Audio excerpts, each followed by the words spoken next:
nouveau bilan lecture et c'est parti. On commence tout d'abord avec Maîtresse de tous les mots, le 4e volume de la saga Disney Villains. Contrairement au Disney Twisted Talos, également édité chez Hachette Heroes, il faut bien les lire dans l'ordre.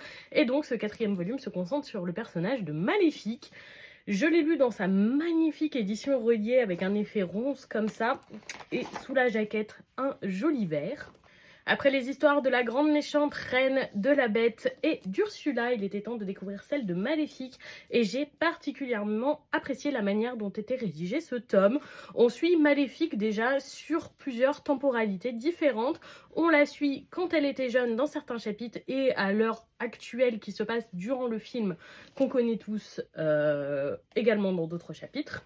J'ai également aimé que le point de vue de Maléfique soit entrecoupé du point de vue de différents personnages. On retrouve certains personnages exclusifs à cette série comme Tulipe ou Circé, mais on retrouve aussi des personnages des tomes précédents qui ont un rapport avec d'autres histoires et d'autres contes.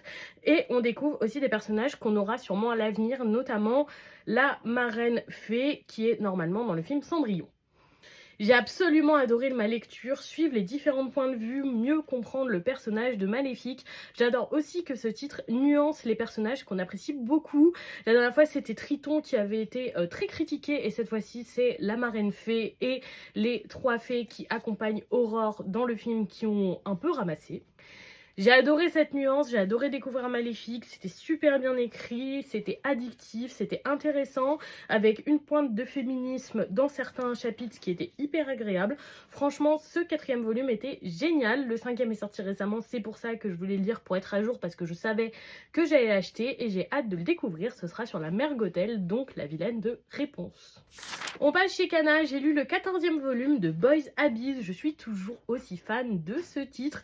Cette série sera terminée en 18 tomes et franchement j'adore à quel point l'univers de cette série est malsain mais captivant.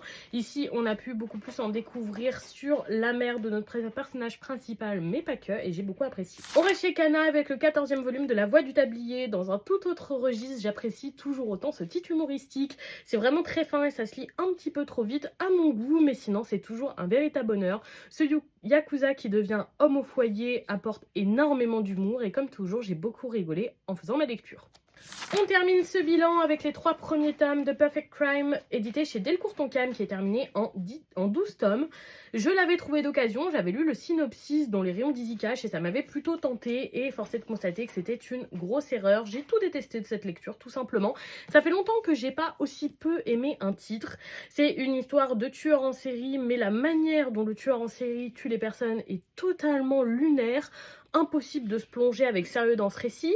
Au-delà de ça, on enchaîne les petites affaires complètement illogiques avec des personnes qui commanditent des meurtres pour un oui ou pour un non, ce qui est aussi totalement ridicule. Et en plus, on en rajoute encore une couche, tout amène à des scènes de sexe et un maximum de fanservice. Autant dire que j'ai absolument tout détesté de cette lecture.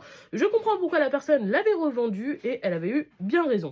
Et voilà pour ce bilan lecture. Dites-moi si vous avez lu ces titres ou si certains vous tentent. Je serais curieuse de vous lire et surtout, je vous souhaite une bonne soirée tout le monde.